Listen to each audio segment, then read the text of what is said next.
Alors maintenant, j'ai dit les recommandations, les réclamations du gouvernement congolais, c'est la restauration de l'autorité de l'État sur l'ensemble du pays. C'est-à-dire que l'État nomme les chefs de rue jusqu'au gouverneur Nengalingi. Ils n'ont pas à partager avec les M23. Qui est les M23? Et le gouvernement a refusé toute négociation dans ce sens-là. Et la troisième recommandation, c'est le retrait pur et simple du Rwanda sur le sol congolais. C'est ça notre problème, notre cause profonde du conflit en RDC. Dépassé ce moment, les choses évoluent dans ce sens ici. Aujourd'hui, l'accord cadre vient d'être signé. Je vous donne ce que notre ministre a dit dans cet accord. Ou cet accord, de quoi l'accord dit? L'accord dit ceci.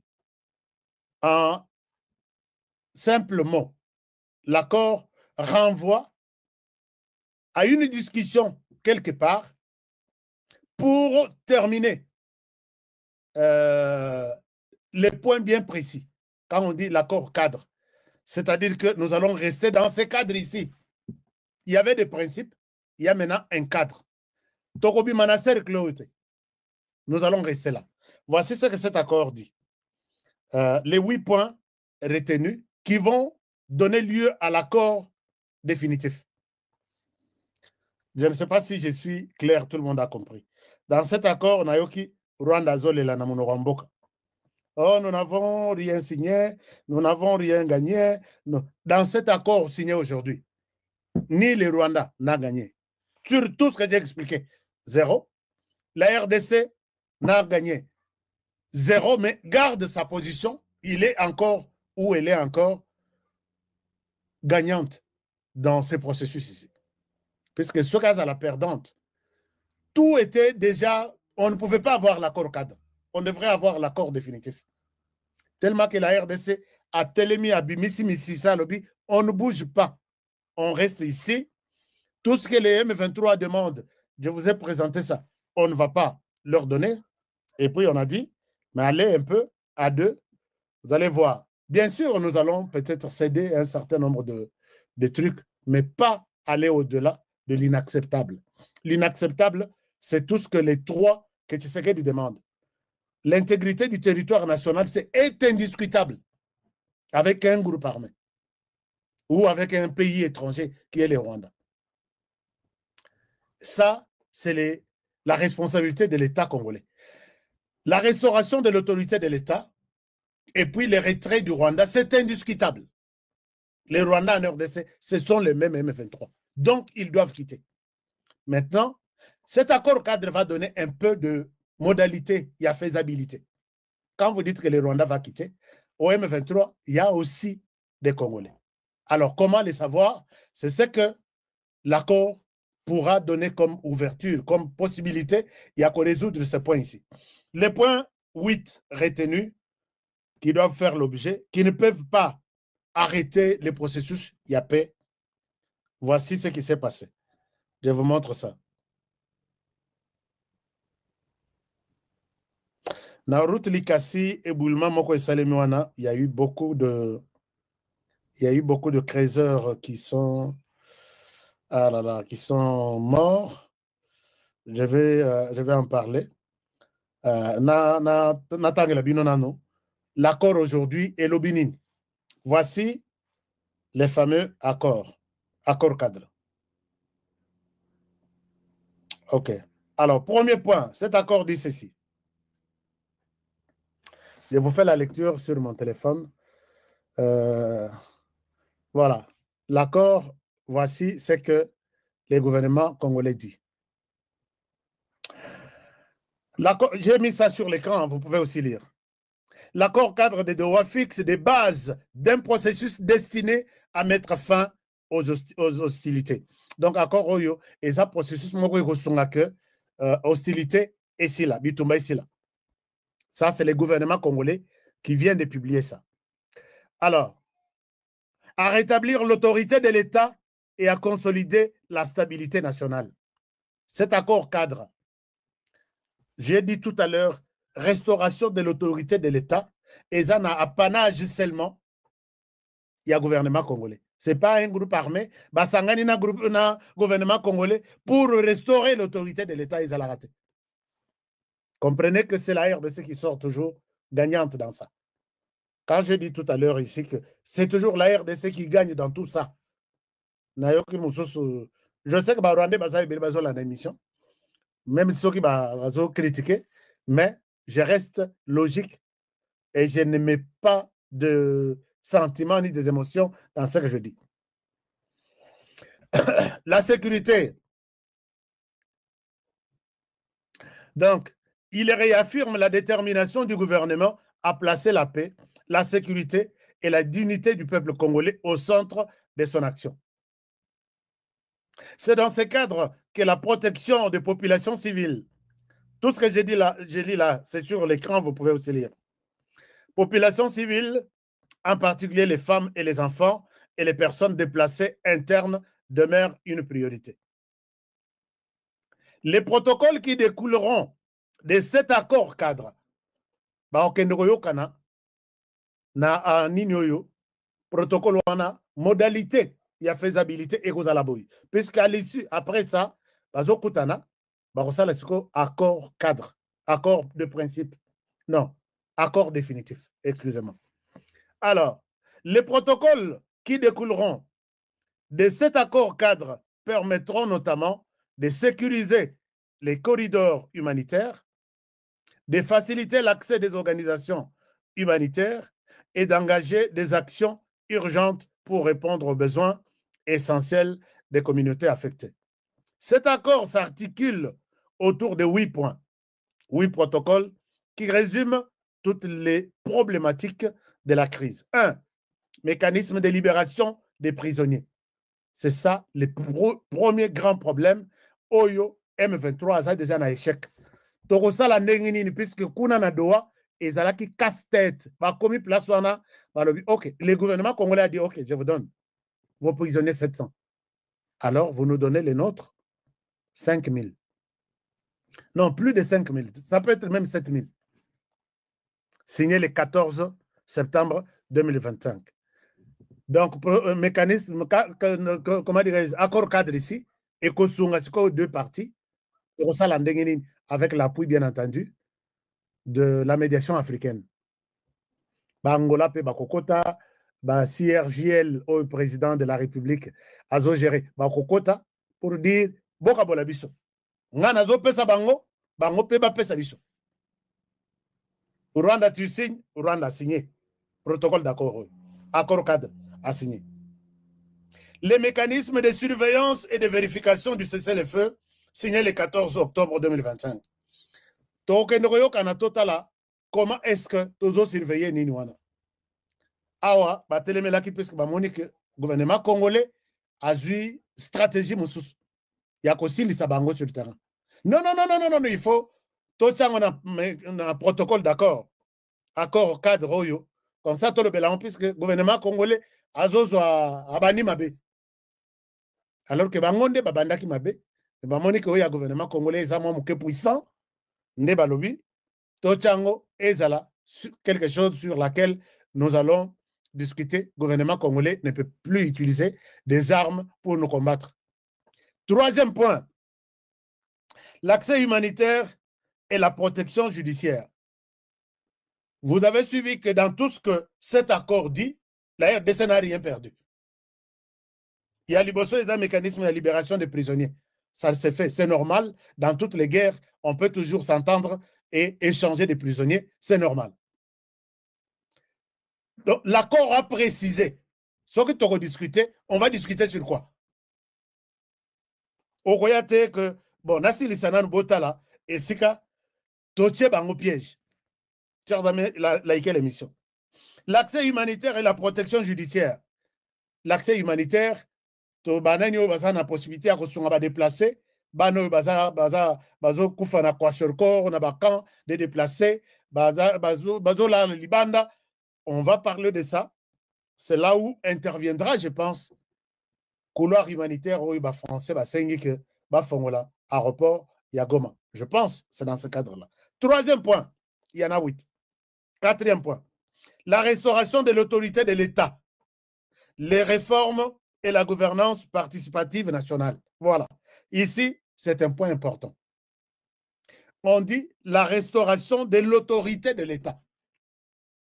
Bah, le but, c'est que la restauration de l'autorité du M23. Autorité de l'État, d'abord, c'est l'État qui va prendre ses dispositions pour dire je vais restaurer l'autorité sur l'ensemble du pays. Comment? Avec qui? Où et pourquoi? Ici, ils vont discuter. Puisqu'un groupe armé ne pourra pas restaurer l'autorité de l'État. Un groupe armé n'est pas un État. C'est un groupe armé. Ici, tous les pouvoirs reviennent à la RDC. La RDC reste dans une position de force par rapport à ce point. Les arrangements sécuritaires intérimaires et les FDLR et les DDR. Arrangements sécuritaires intermédiaires et les DDR. DDR, c'est la démobilisation, désarmement et réinsertion. Et ça concerne tous les M23. Arrangeons-nous. Les Rwandais, mettez-vous à droite. Les Congolais, mettez-vous à gauche. Les Rwandais, vous avez une seule direction, c'est de traverser les petites barrières ou la grande barrière. Vous allez chez vous. Même si Bokote Laki na Banzela est belé. Et les Congolais, vous allez vous retrouver dans un cantonnement. Wapi, Soki na Manyema, Soki na Rumangabo, Soki Wapi. Et là, on va passer maintenant à voir qui est militaire, qui ne l'est pas, qui a fait quoi comme formation, qui on peut prendre, pourquoi on les prend, et ainsi de suite. Ce sont les arrangements militaires ici. Je pense que vous avez compris.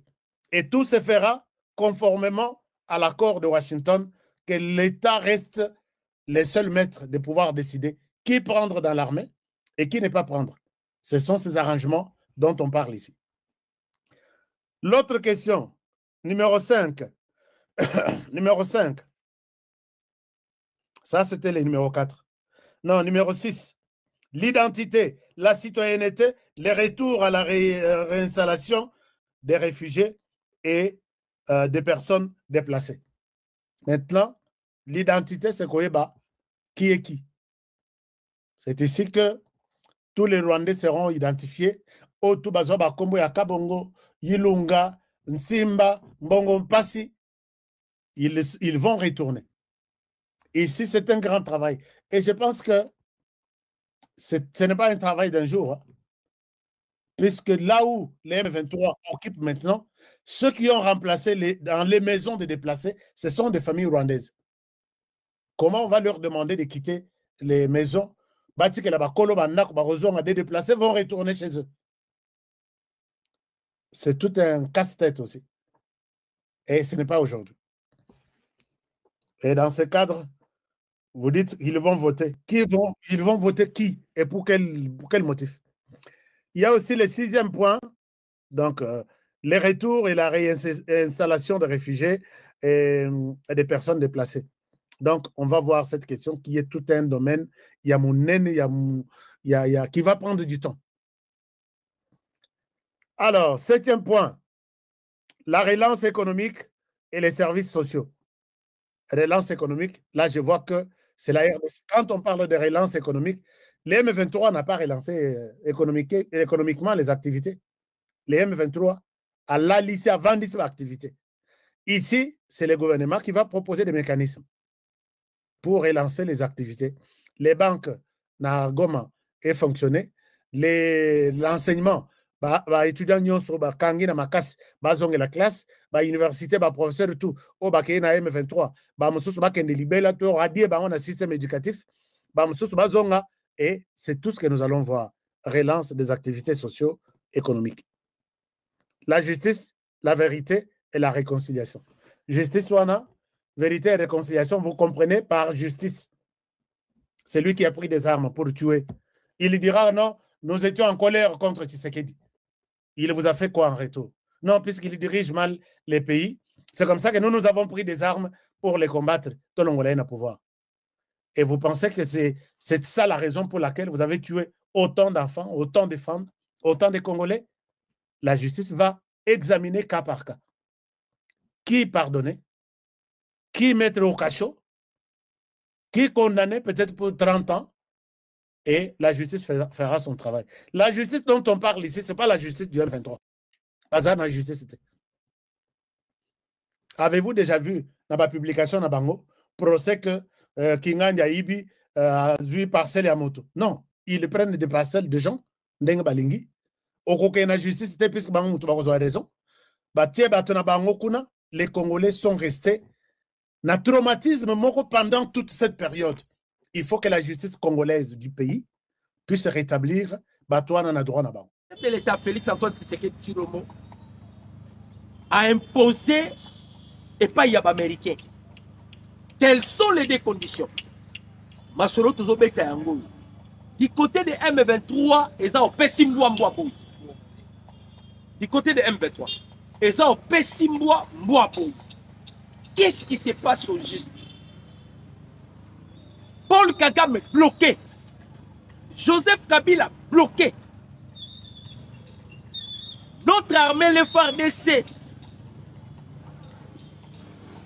Nalobi Nabino, notre armée, le FARDC. Moral au zénith. Et baza prenagnos. Qu'est-ce qui se passe au juste? Bote, ma papa, bote, ma maman, bote, na ba Congolais, partout où Bokoïko s'est retrouvé. Bote, na ba internaute. Ma papa, pe ma maman, bisika bozwami, papa Paul Mbouya. Bote na yo.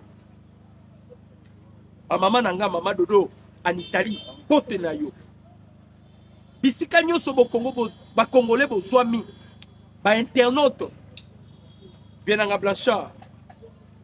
Papa Mabek.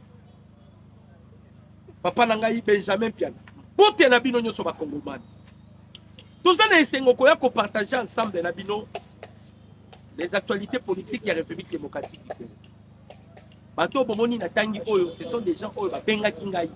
Yango na pesi bango bambote, ba benga nga pour la nini. Makambo kaka oyo zoleka entre biso na ba état na ba américain. Na lobaka Dr News des chaîne de référence na bino. Chaîne par laquelle vous serez toujours informé en intégralité. La chaîne par laquelle Bokozala informé na Maïnon Somazali Koleka en République démocratique du Congo. Tozouamina Essengo Koya ko partager les informations si fiables à ce qui concerne la République démocratique du Congo. Oyebi, après la sortie médiatique, il y a Massad Bolos, un espion tout près du président des États-Unis d'Amérique, a discrédité l'accord à Washington, a discrédité la résolution 2773, a discrédité Donald Trump, a discrédité le département d'État américain, a discrédité même le sénateur de Virginie. C'est-à-dire, on a un intérêt personnel, il y a Massad Bolos. Or que Azalaka Mwana Bitinda, il y a Paul Kagame.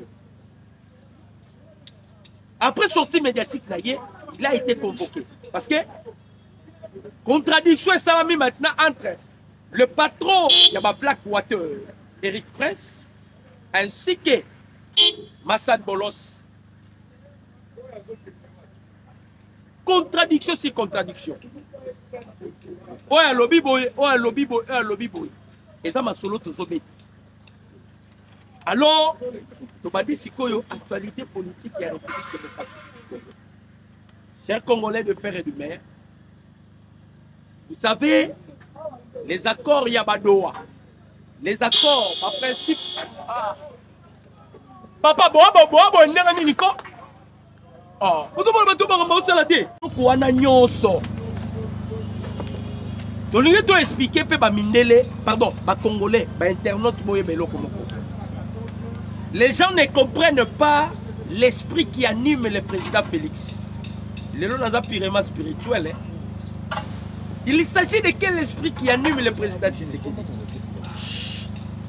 Ce sont les esprits. Il y a un ancêtre Nabiso. Parce que tant que Moutakoufaka, l'esprit de l'homme ne meurt pas. L'esprit de l'homme se sépare avec les corps où ils ont enveloppe utile. Nzamba utilisera pour kovandisa molimo. Mais l'esprit est longwaka. Maintenant, Bakimbangu, Bakipavita, Lumum, tous ces esprits-là, et ça les fusion. C'est l'esprit par lequel ils ont animé le président Tshisekedi. Pourquoi tous ces esprits et qu'on l'a Tshisekedi? Parce que Tshisekedi a une mission. Mission Tshisekedi a zanango papa, ceux qui va pesi papa na yo, va pesi maman na yo, c'est la mort. Voilà pourquoi nous devons prier pour la Mukonzi Mboka. Ah, on a obéi la bino information, vous allez comprendre comment la vie du chef de l'État est en danger. Mais le chef de l'État ne se sacrifie pas au profit de la famille naïe. C'est pour l'intérêt commun. C'est pour que le peuple congolais, la République démocratique du Congo, ait soit indépendance na yango. Congolais moussou soit yébité que le Congo est là qui sous-titel ya Rwanda. C'est Kagame qui décidait au Congo. Mais dorénavant, pendant que le président Tshisekedi a yé à la magistrature suprême, ce n'est plus maintenant le cas. Ce n'est plus le cas. Le chef de l'État qui n'est pas américain, a quelqu'un qui supplié bangote, boyoka qui discours ya Mukonzi Mboka. Aloba ki to senga bino charité te. Nous voulons que la justice soit faite.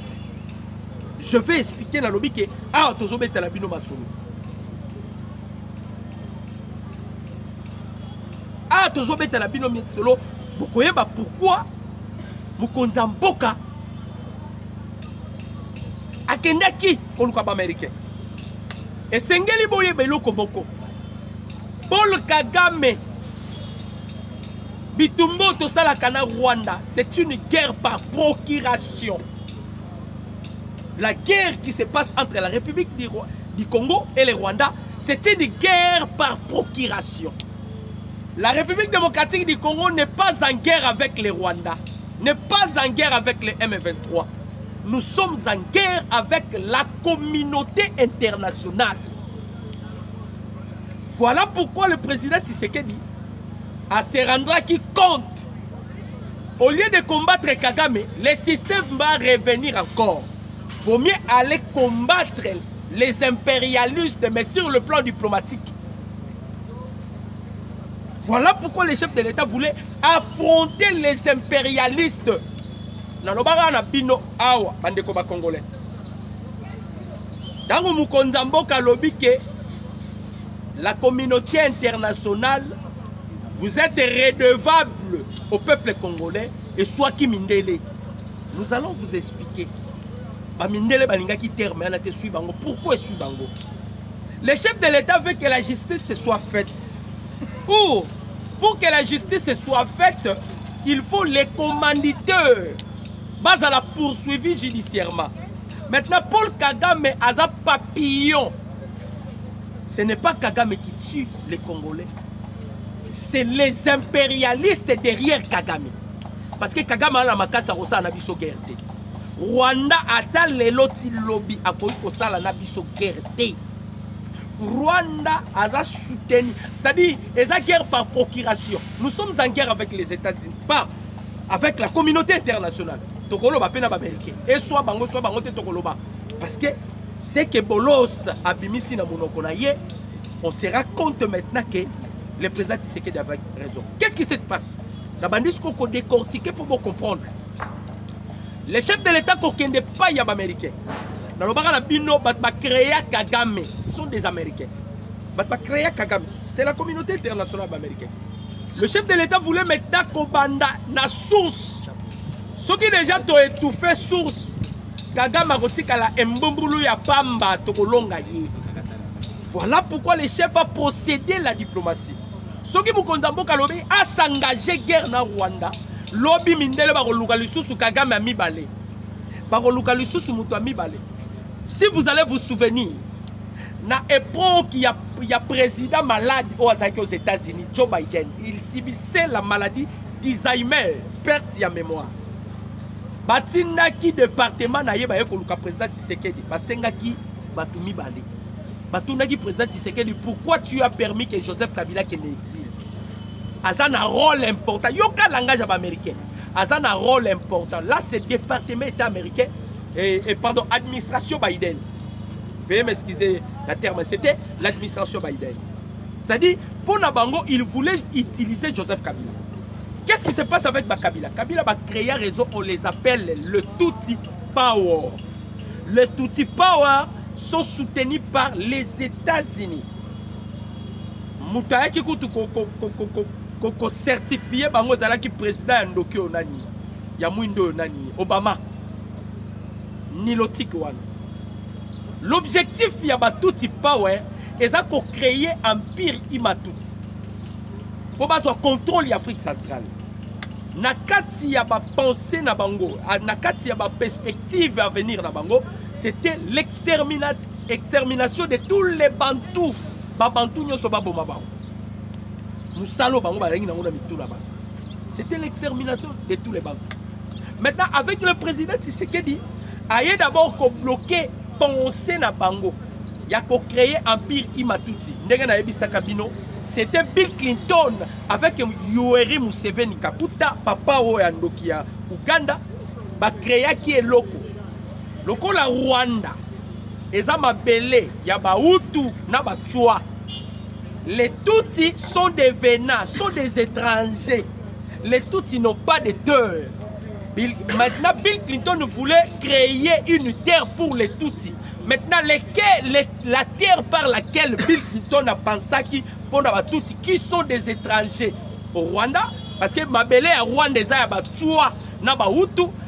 il voulait maintenant donner les Tutsis Kivu. Il y a un République du Kivu. Donc, nous sommes qui planifier. Bandeko, Bobondi la pour la Tshisekedi. Bobondi la pour la président Félix. Ce que mon moutoir solo bamabe pour la Tshisekedi.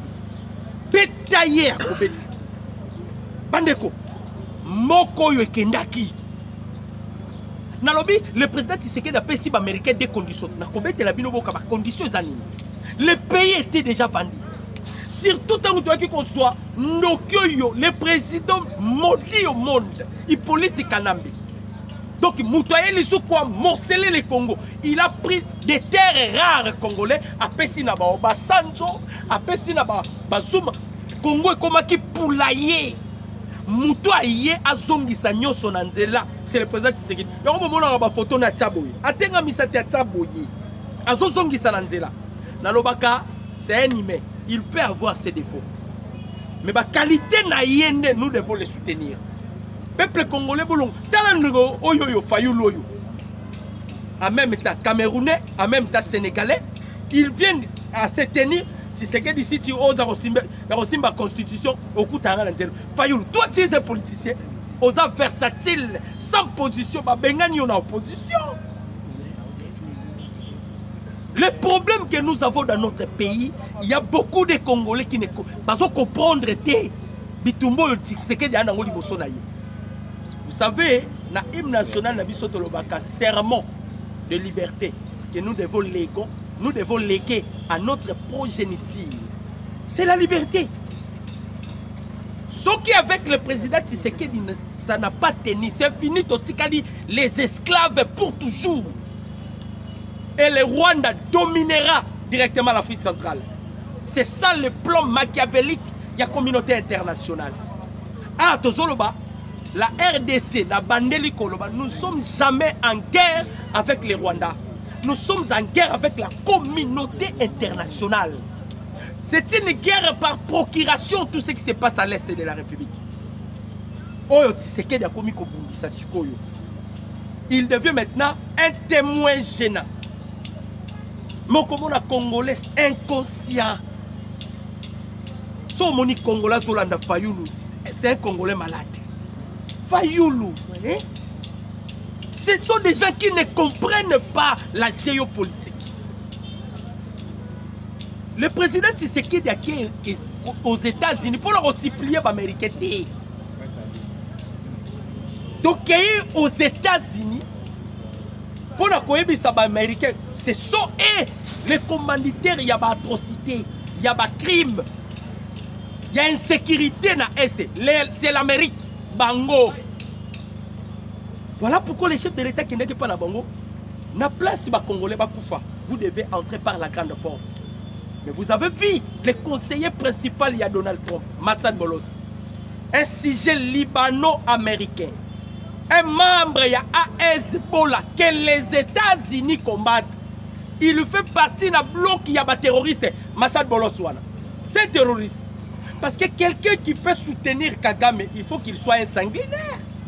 Kagame, au soutenir, d'office, tu es un sanguinaire. Nalobi Nabino Makamu Massad Bolos à lobby. S'il ne se rectifie pas, Malobawana, c'est qu'on ne peut jamais collaborer avec les États-Unis. Le président Tshisekedi, un grand stratège. Na niveau Mukonzamboka qui coûte la armée, ce qui te dit Makito ça la guerre na Rwanda. Na minito le président Félix ne peut pas être en vie. Voilà pourquoi les Congolais ne comprennent pas. Nalobi Nabino Nzambe utilise Kabatou na Eleko. Et pendant ce temps, l'instrument par excellence que Dieu utilise pour la délivrance de la République démocratique du Congo, c'est ce qu'il dit. Eh, moi je vous dis, ça c'est prophétique. C'est un instrument favorable. Comme Dieu travaille dans le temps et dans l'espace, le temps est venu où le peuple congolais va récupérer son indépendance. L'esprit de Kimbangu s'incarne dans le corps de Tshisekedi. Tentez ça 57 fois. Si le Roba pourra Robomaete, il a une mission. Dernière attentat, il y a aéroport en Djinn. Est-ce que les gens comprennent? Avion sali 40 minutes il colo. Et bon, ceux qui kérosène ici là. Mais Tshisekedi a quitté en vie. Baminele bon Lukaka. Kagame Lukaka. Je vous dis, Kagame va souffrir. Kagame va souffrir. Baluka kobunisa baye kokutana na mutu. Mutu boye kokutana na ye aza homme ordinaire parce que si ce qui est extraordinaire apparaît, ce qui est ordinaire tombe au profit de ce qui est extraordinaire. C'est ce qui se passe. Le temps, oh Mukonzambo kakei ko sala ba diplomatie. Accueilli Kotambo aux États-Unis, les chefs de l'État préparaient déjà l'armée. Parce qu'avec l'armée, on doit qu'il Kabila sur le mixage et brassage, on ne pouvait jamais vaincre les Rwandais. Rwanda, tigala ko bundesika morote ba esto azwana, atikala ko bundate. Ba kota ka basoda ba kimi. Ba kota, c'est-à-dire infiltration à niveau. Ya ba haut gradé. Ba bundakate, ba zo pesa ba on peut ça commandement mal donné pour désorienter le militaire. Vous avez c'est Franck Etomba. Ba pesio mbongo. Ata mutema mabe. Ou qui ne consomme ba gilet par balle. A question ba gilet par balle ou so ba beti li ça c'est au côté. Est-ce que mutabongo? Et puis un Kassaye. Donc Congolais veut trahir son propre pays. Kabila étranger à diriger ça. Et ça sous normalité. Voilà pourquoi j'ai toujours dit Makamozo le Kalambo Kalabiso, c'est purement spirituel. Et c'est sous normalité. Comment un Congolais, tu veux être dirigé par un étranger Kabila? Ou à côté Kambo Kanyoso. Mais tu ne veux pas être dirigé par un Congolais. Où est-ce que vous locatez? Où est-ce que vous locatez? Mukondambo Kaibisi américain. Ah non, c'est un homme. L'histoire parlera du président Félix. Attends les lotés. Même les places, tout le monde a président Afrique. Mais oyo. Ah non. Alors, Boyo Kasikoyo, Maman Alikambo. Aimez la vidéo, commentez, partagez cette lien. Batou Naki à ce qui concerne Bakambu Yadil avec les États-Unis. Batou Naki. Makambu est deal avec les États-Unis. C'est ce que les gens veulent demander.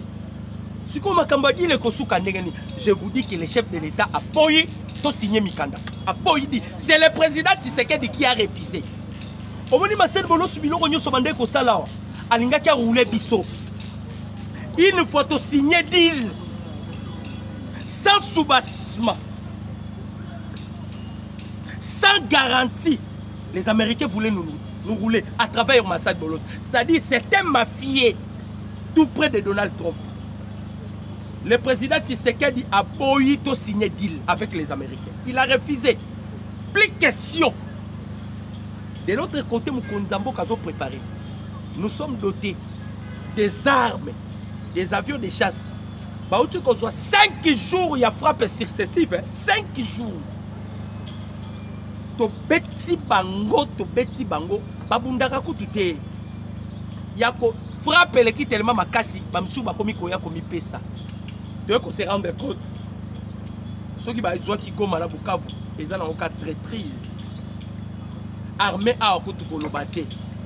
Ba Rwandais ba meli ba vitamine ba komi ba matama, tozoye ba lisusu. Ba zuna ba kombo la biso ba luvoezu, ba matondo, tozoye ba te qui est Rwandais qui est Congolais. Ça, c'est les œuvres de Joseph Kabila que les Congolais vont prétendre que l'Obia Yarusuko dirige. Et puis, Kabila Ozanga Sony. Avant de dire non, na pema qu'est-ce qu'on a une zone de pouvoir. Kabila Rotambola Likoa Bembela Biso. Awa. Ah, je suis prêt là, si Mamouduki. Kabila. Awa. Okotambola Likola Bembela Biso Kabila. Yozo blagué na ba Congolais. On a pema qu'est-ce qu'on a une zone de pouvoir. Kabila, qu'est-ce que tu. Obosa na nini yo 18 ans sala obosa nini Kabila to pesi yo vie to tailler on a minu to la question na rola ta costume à bouton moko. C'est comme ça que tu nous remercies Kabila. C'est comme ça. Nana kanda makasi. Si je vois combien la vie du président Félix est en danger parce que affronter le multinationaux. Papa, affronter les multinationaux. Et ça blaguité. Et ça blaguité. Quoi affronter les multinationaux? Bah ça la réseau. Le président Tshisekedi, Massad Bolos, ça va koya ko tambola. Ok. Moi na musala et Donald Trump. Na ebisa ki bino na émission récemment. C'est lui qui était l'obstacle. Il y a accord ya Doha, na accord à Washington. Malgré à on dirait qu'il est avec Donald Trump. Maintenant, pourquoi le président Tshisekedi a refusé? Le chef de l'État peut signer des conditions pour que tu signes deal. Thérèse Kayikwamba, Nzamba Pambola, yo mwana mwasoyo. Utalibo so boya kango. L'Américain qui pressé, tu signer. Sans garantie, ce qui te signe qui. Donc, on va rouler biso na farine. Le président Félix a fait signer des conditions pour te signer deal. Première condition. Il faut que la Nations Unies a reconnaître le génocide en République démocratique du Congo. Papa, bombe à retardement, bombe atomique. Waneza bombe atomique. Bombe atomique. Pourquoi? Parce que ils ont la convention il y a 1943. Convention en 1943. À ce qui concerne la génocide. Convention en Lobinini. Mouton Onyo soit commettre génocide. Azana droit à vivre. Il faut pas kangayi. Maintenant, Mbatuba créer Kagame sont des Américains. Kagame, il les a servis loyalement. Alors, Kagame a révélé ma secret d'État. 99% minerai Bimaka. Je bénéficie que de 1%. C'est Kagame qui l'a dit. C'est Kagame qui l'avait dit. Le Rwanda n'est pas construit par des minéraux congolais, pour votre information. Le Rwanda est construit par les aides humanitaires. Le minerai, Kagame Iba Kabomi, Congolais, Ibi, Apesi Mindele. Est-ce qu'on a bénéficié de l'aide humanitaire? Et ça, c'est l'Union européenne.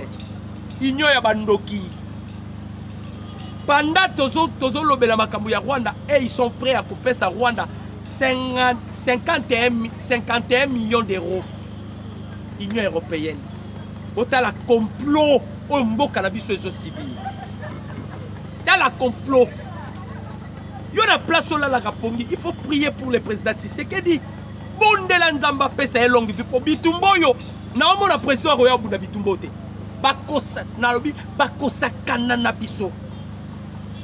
Faut qu'on bonde la Nzambe, Nzambe retrancher ba 1% ba vie na ba Congolais nyos. Parce que Tshisekedi. On a solo ba bino za vrai. bandeko mutu azwi vi na ye alobi soki ekosenga mutu ekende yoka nde bato bakomoboye baretrache yanga te bato baboyi babi koretrache yanga te baretrache ba 1% bapesa nyonso na mutu Tshisekedi comme ça azwa ata 125 ans parce que il est le seul na lobby Dieu travaille dans le temps et dans l'espace. Je vais expliquer. Vous savez que Dieu a travaillé avec Abraham. Ce n'était pas de la même manière qu'il a travaillé avec Moïse. Moïse aussi, ce n'était pas de la même manière avec Josué. Moïse est comme un macamba bâton. Hey, batela qui est paix. Na mutu pembe na ye.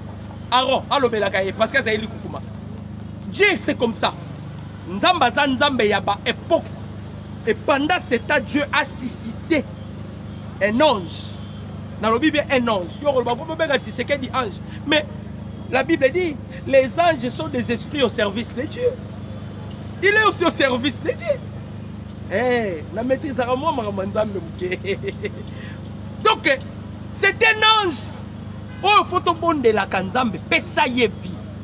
Le chef de l'État américain, condition mibale, vous devez reconnaître la génocide. Deuxième condition, garantie sécuritaire. Wana eza ba kleboa et kangi Massad Bolos. Massad bolia bolamba bolia na Kagame. Biso to akuna te. Mais chef de l'État kangi bango kleboa. Alors bibi loko na mi balé. Ceux qui vont reconnaître en il n'y aura pas des accords. Donc, signer d'île la binoté. Et vous savez, les Américains ont visé déjà horizon 2030. Je vous ai toujours dit, dans horizon 2030, là, on parlera sur la transition énergétique. Pourquoi? Le monde subit la pollution, le problème climatique. Pourquoi le monde est pollué? C'est à cause de la G20.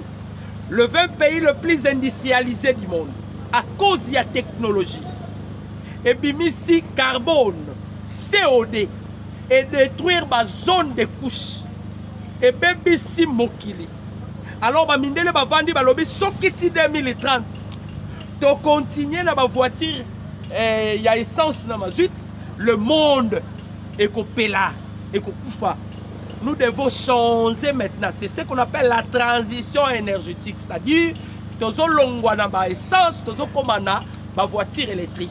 Maintenant, toutes ces voitures électriques, ils auront besoin de la République démocratique du Congo. Parce qu'on en a besoin de coltan, parce qu'on en a besoin de cobalt, parce qu'on en a besoin de lithium, parce qu'on en a besoin de pyrochlore. Et quand on a besoin de Rwanda, nous avons besoin de Rwanda. Et il y a deux pays. Le premier pays a fait cette découverte de ce minerai le plus rare au monde, c'était la Norvège, en 1926. Et le deuxième pays à quoi ça la découverte, il y a pyrochlore, c'est la République démocratique du Congo. Le 6 décembre 2022. Le pyrochlore, c'est le minerai le plus rare au monde. Na pyrochlore, ils ont un minerai qui niobium. Niobium ndezo sala bassier di durabilité ya bassier ya niobium c'est 34,7 milliards d'années. Donc ce pays est potentiellement béni de Dieu. Potentiellement béni de Dieu. Les Américains auront besoin de ce pays. Voilà pourquoi tous Bisabango. Les chefs de l'État bloqués bango. Kleboa. Avant de signer deal, des conditions. Pour reconnaître le génocide. Or, ceux qui déjà reconnaître le génocide, Kagame faut bakangala. Siko eloko ba mindele ba okimba yango wana. Yango bo okaki Libanais oyo ya Massad Bolos soit maudit toi Massad Bolos. Nzamba ba Kongola ko beta yo, tu es maudit Massad Bolos. Progéniture na omobima Massad Bolos c'est ça maudit. Muto yo kaka ko nier génocide congolais. Oza maudit jusqu'à 1000e génération. Et puis, Massad Bolos yo, Okokufa na Massas. Makobomo na Massas. Yo zo simba ba Congolais, Massad Bolos. Omeli Bangi. Tu es maudit, Massad Bolos. Oza maudit. Naebi ke balam ala ke la ramabete. mais bolimbisanga na laquelle mabe namoni partie noire namoni partie noire balaksinga partie noire donc Massad Bolos tie maudit na yo na banana oza soni yo Massad Bolos oza soni pour les États-Unis d'Amérique. Le chef de l'État a bloqué Bango. Bako Sabino Théo, les États-Unis, c'est pas les États-Unis d'Aboïté. Les États-Unis qui ont pressé Bisso, Mukondambo Katali, Bato Bani va rouler. Pour vous blaguer, vous voyez, le président Félix a Fayou. Hein? Fayou est incapable à gérer. Faden House, incapable. Il y a immeuble Moko, incapable. Moutabongo pe, au moins, les Congolais na Simanaye. Alexis, Banani Sima Fayou. Na Don Dombasi, professeur Sima Fayou. Ozolanda Tintin, un politicien versatile. Position Yebanakate. Donc, à Ototikaliawa, bras de fer avec les États-Unis. Le président Félix Alobi, Bonibo Roulé Bisso, condition Mibale. Il faut reconnaître le génocide parce que vous savez bien, la convention, il y a 1948 à ce qui concerne le génocide. Ce qui va reconnaître le génocide, Kagame, Aza poursuivable. Parce que Kagame a parce que nous, ce qu'on a mis tout là-bas, peuple congolais, congolais de père et de mère. Moni songi nzamba lingaki mboko yote, mboko se kabona kikala. Le président Tshisekedi a préparé à conséquence. Et je vous informe déjà. Makambo est la Rwanda lobby. Et ça pour les Américains. Nous ne sommes pas allés, et pas les Américains, pour que soda. Non. Le chef de l'État Kendaki, parce que Bangonde va coloquer. Dans le lobby, la guerre à l'Est, c'est une guerre par procuration. Nous ne sommes pas en guerre avec Kagame. Nous sommes en guerre avec la communauté internationale. On utilise Kagame pour piller le minerai congolais. Voilà pourquoi le président Félix devait commencer d'abord. Et pas à bateau, papa ça Kagame nyoso. Kagame aza frette, aza nyebie. Aza lokoté. Nous sommes en guerre avec la communauté internationale. Voilà pourquoi les chefs ont bloqué Bango. Plus question de deal avec les Américains. Aussi longtemps pour reconnaître le génocide congolais. Bandeko, Waneza Kleboa. Même avec Bakabila, ils ne veulent pas que la génocide congolaise soit reconnue au monde. Parce qu'une fois la génocide est reconnue, selon la convention il y a 1948, na Kabila, na Kagame, Mukamate, place où on a le président Félix ici à Bissibango.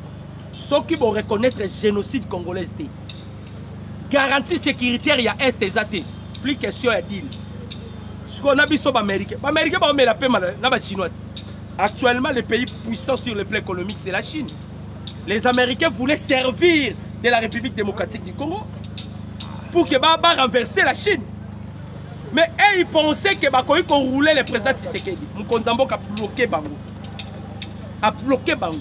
Avec les propos tenus par Massad Bolos. Bolos toko tambo elo makolongulu. Yo, Bolos, Massad Bolos.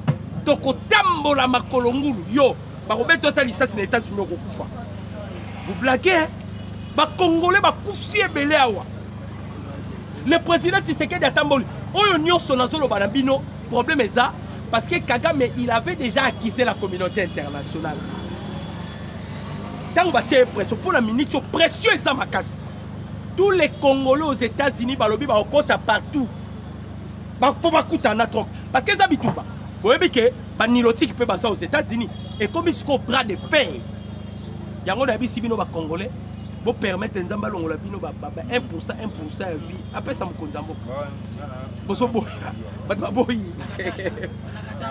chers Congolais de père et de mère, j'espère que tu as information sur mes médecins.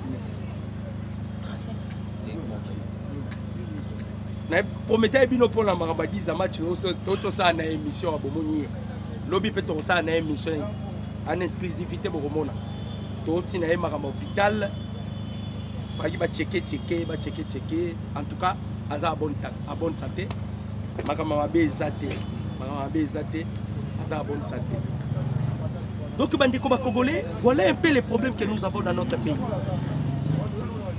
Ce qui lala kikaka, les Américains voulaient nous rouler. C'était pas Donald Trump. Parce que Donald Trump est mal entouré. Massad Bolos, c'est un sujet libano-américain. Massad Bolos, il fait partie de membre à Hezbollah. C'est ça, les gens, ce sont les gens qui soutiennent le terrorisme dans le monde. Alors, le cola Trump a qui comprenait sur paix. Avec les discours, il y a Bolos, ils sont contradictoires avec ce que Donald Trump a ça créé fissure. Dieu merci, Nena Lobarana Bino, Nzamba Malamu, parce que ce pays est le pays le plus sacré au monde. Je vous ai toujours dit, Israël, Bandeko, lorsque la Bible parle de l'Israël, la Bible parle de l'Israël, il parle du peuple congolais. Israël, c'est le peuple congolais. Allez faire des recherches. Véritable Israël, parce que biso, tu as une progéniture, il y a Sem. Tobimina Jacob, Bamindele Babimina Esaú, Edomito. Donc c'est ça. Même quand on a bloqué Bango, Nazoko Tsenga na Bino Badeko Congolais. Chers Congolais de père et de mère, je vous exhorte tout le monde de la mingi pour la président Félix. Comme il y a des commentaires quand je soutiens le président de la République. Je soutiens le FARDC. Parce que très bientôt là, Tozo Bunda, nous continuons à permettre à préparer l'armée. Parce qu'il y avait une frustration, on devait faire la débauchage. De débaucher. Maintenant, il y a la contradiction entre Massad Bolos, qui est à connivence avec Kigali, et ceux-là qui veulent la droiture, qui sont avec Donald Trump, de commis au Pessimbois, Boaboui, Bitumba ya Bitumba. Mon numéro c'est plus de 143 89 63 95 965.